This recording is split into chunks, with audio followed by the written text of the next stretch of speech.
course better known as Jackie. I wanted to kind of talk about Allensworth. Allensworth was a town that was founded, organized, and just ran by the African Americans in 1908. And it has now become a state historical park.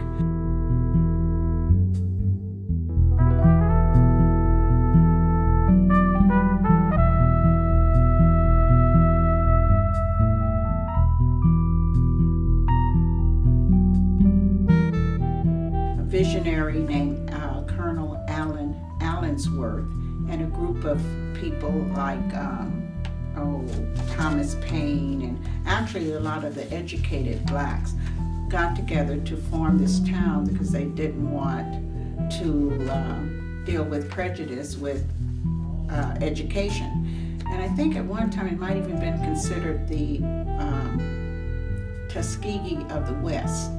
They were trying to form a town like that, which they did.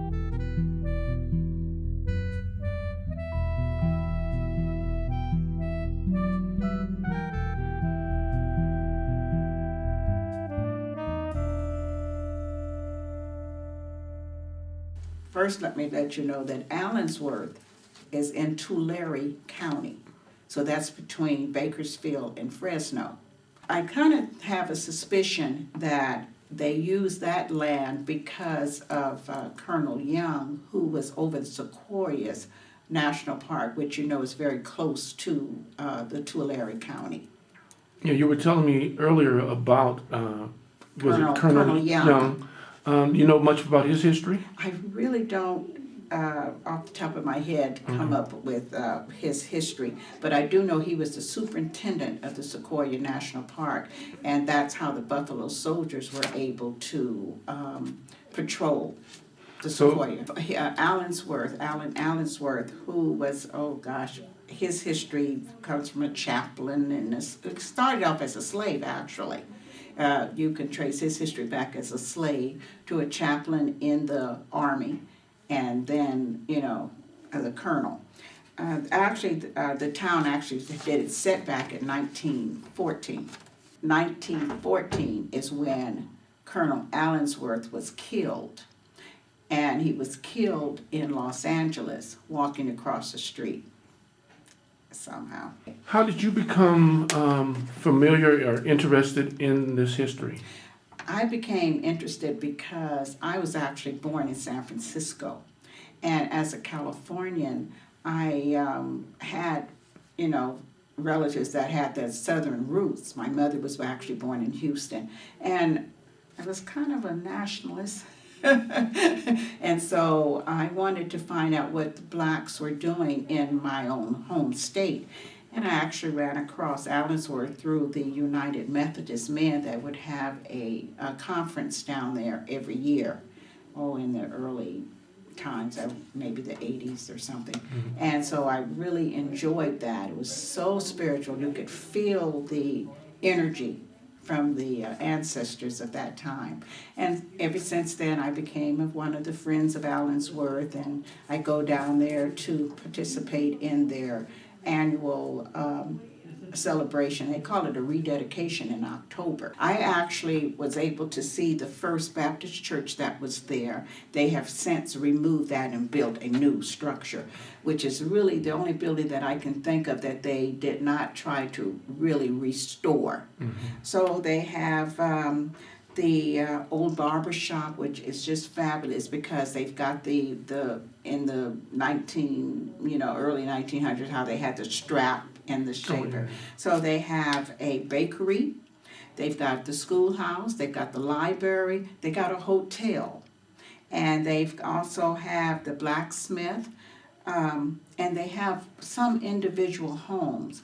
I've been able to really get close to Alice Royal, who was a Hackett at the time, and they've got their home there. They've got some homes that they have restructured where they have in the back, not outhouses, but of course they did have outhouses, but they had a shelter, or where you can go and look down in there where they had their canned goods and food. Okay. What I've been really struck by was the fact that these were not, I think Allensworth, when it first had to be developed by Mr. Cornelius Pope, I think it was 1980 something, they were going to plow it over. And he remembered that his grandmother used to be from this town. And he, I like to say, single-handedly stopped that action. And I think he was working for the state, of course. And he was able to stop that. And that's how this town was able to get more developed, through Mr. Pope. And so in there that he has done the, like I said, these people were not all farmers, but I think when it first had to come up, it had to kind of say that. But their initial was about education. And sometimes we miss that. These were not poor people. These were educated group of people that got together to make this town.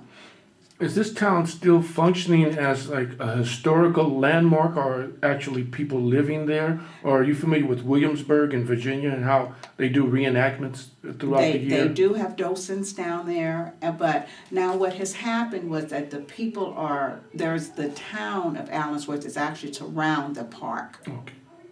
Has surrounded the park.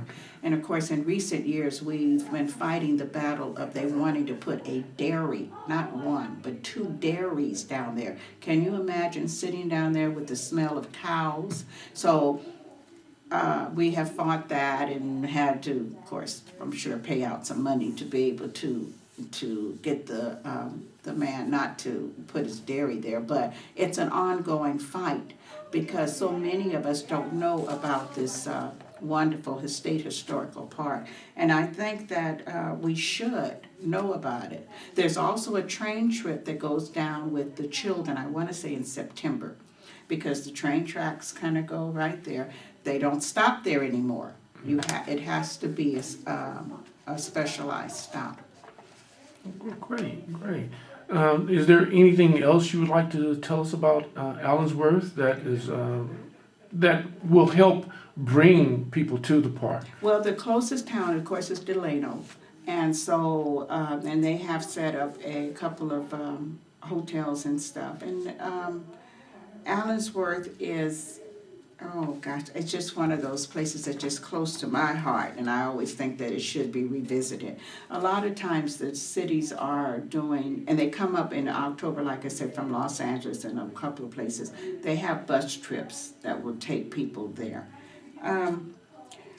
It's just one of those historical places that Black people, I think, should definitely know more and more about. So does Allensworth have a Facebook page or something like that? I'm sure they do. Okay. The state president is located here in Sacramento now. And you know the name? His name is Tom Stratton. Okay. And he does very well.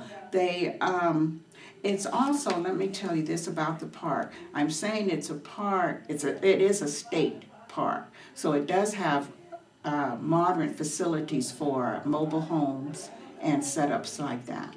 So you can camp there.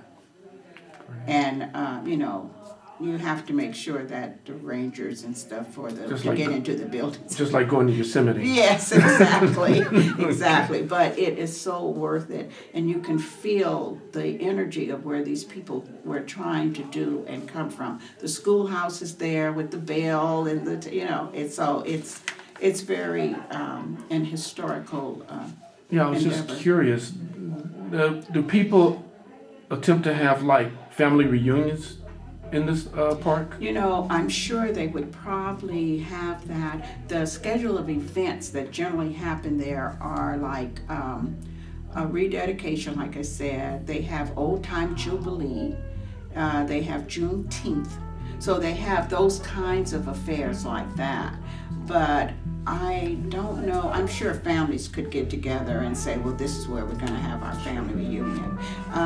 One thing about it is dusty. It is hot sometimes in the summer. That's why I go in October. So it is, you really get the feel of taking how you these back people, in time. yes, Right. how these people live. Oh, and the Colonel's house. The Colonel's house is also redone. Colonel's house was from Sears and Roebuck, so it's one of those fabricated houses that came in, and his wife Josephine was a piano teacher, so the piano was there, and you'd be really surprised at the rooms and the stuff that the people had there. And they have the papers about how he tried with the water and stuff. So it's really, really worth going to see. Okay, well, thank you, Jackie. It was easy. Lovely. Thank you for your interest. Thank you for your interest.